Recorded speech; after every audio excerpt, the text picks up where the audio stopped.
This work is titled Interpretable Checklist for Delirium Detection. I am Ramya Srinivasan from Fujitsu Research, and this is a joint work with Joel Forman from UC Berkeley, Kanji Uchino from Fujitsu Research, and Jen Shinozaki from Stanford.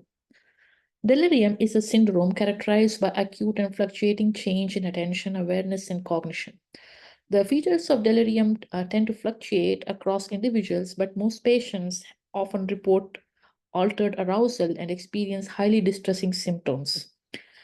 It's variable in duration. Sometimes these episodes last from weeks to months. Common in older adults, delirium is associated with higher mortality rates, longer hospital stays, and increased healthcare costs. And therefore, early identification and management of delirium is crucial to prevent adverse outcomes, improve patient health, and reduce healthcare costs. However, diagnosis of delirium is challenging because a variety of predisposing and precipitating factors can be involved in its diagnosis. Towards addressing this challenge, in this paper, we propose an interpretable checklist that can aid clinicians in delirium diagnosis. Here is an overview of our method. We propose to leverage causal decision trees to learn the causally relevant factors from the large set of predisposing and precipitating factors and provide feature importance codes that can extract the most relevant features for the clinicians to aid in their diagnosis.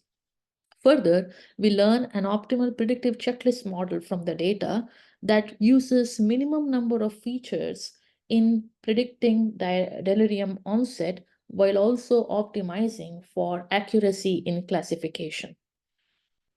We use a multimodal data set consisting of 1,077 patients. For each patient, there is time series EEE data recorded at a 10-minute interval. We also have electronic health record data consisting of medical information.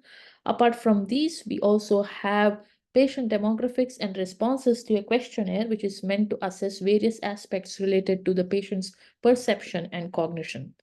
The mean age of the patients in the study was about 67.6 years, and over 50% of them were women.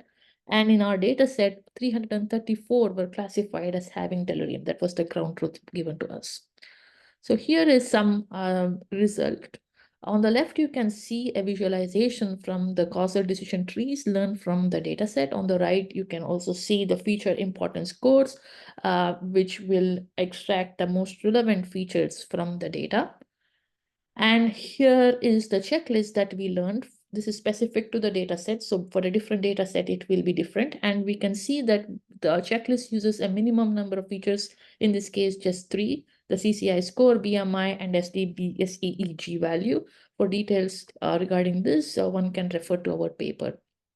So such a checklist can greatly aid clinicians in their diagnosis as it provides an accessible means for them to understand the underlying decision process involved in the machine learning pipeline. And our proposed method also yields better test accuracy against state-of-the-art methods while also improving on the false negative rate. Thank you.